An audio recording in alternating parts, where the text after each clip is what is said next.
Suite à mon dernier post, j'ai eu des demandes d'expliquer la différence entre la confiance en soi et l'estime de soi. Donc je vais essayer de prendre une image qui va faciliter la compréhension. Un téléphone. On a tous des téléphones maintenant.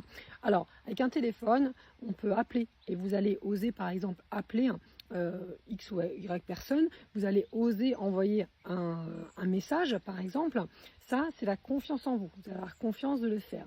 Par contre, l'estime de vous, si on garde l'idée du téléphone, ça va être la batterie du téléphone. Plus cette batterie est faible, plus votre estime de vous est faible, et moins vous aurez la capacité d'envoyer des messages, par exemple, ou d'appeler. Alors, cette batterie, comment elle se recharge? Elle se recharge via un chargeur. Donc l'idée, c'est d'avoir un chargeur tout le temps sur vous. Donc qui, mieux que vous-même, peut être ce chargeur?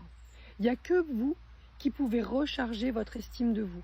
Si vous attendez le chargeur du copain et que quelqu'un vous dise, que ce soit vos parents, que ce soit des profs, que ce soit des amis, oui, tu vas y arriver, oui, super, c'est génial ce que tu fais. Je suis sûre, hein, c'est bien, mais en fait, on n'y croit pas forcément. C'est ponctuel, c'est pas régulier. Le chargeur, il sera prêté quelque temps. Alors que votre chargeur à vous, votre façon de penser, votre conviction par rapport à ça, là, ça va vous recharger. Là, ça va vous amener de l'estime de vous. Et il n'y a que vous qui pouvez réellement remonter votre batterie et votre estime de vous. Et attention, une fois que la batterie, elle est pleine, attention de ne pas vous faire pomper l'énergie. Parce que si, cette fois-ci, vous prêtez votre chargeur à quelqu'un, eh ben, vous risquez de baisser parce que si la personne, elle est médisante, si la personne, elle ne va pas dans votre sens et que c'est difficile à entendre pour vous, eh ben, à l'inverse, si vous faites trop confiance à cette personne, elle ne vaudra pas votre chargeur et vous allez perdre en estime de vous. Un autre paramètre aussi qui fait baisser beaucoup la batterie et donc l'estime de soi, c'est la comparaison.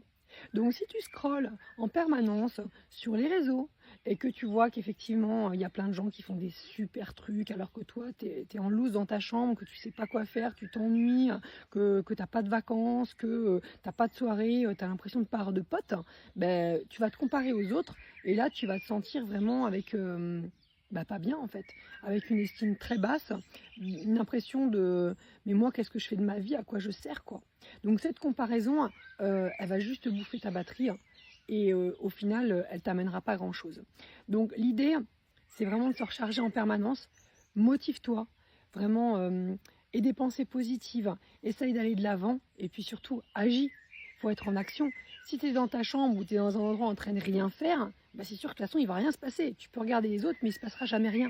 Donc sors, va vers les gens. Je n'ai pas dit que c'est toujours facile, mais va vers les gens, discute avec les gens. Lâche ton téléphone, justement, lâche les réseaux sociaux. Va discuter chez des potes, va dans des bars, va faire du sport, va faire des activités, va faire ce que tu veux. Voilà, va rencontrer des gens, ouvre-toi, souris à la vie. Et puis, ça devrait quand même t'aider déjà à retrouver une estime de toi. Et plus tu vas avoir d'estime de toi, plus tu vas avoir de batterie, plus tu auras confiance en toi et plus belle sera la vie.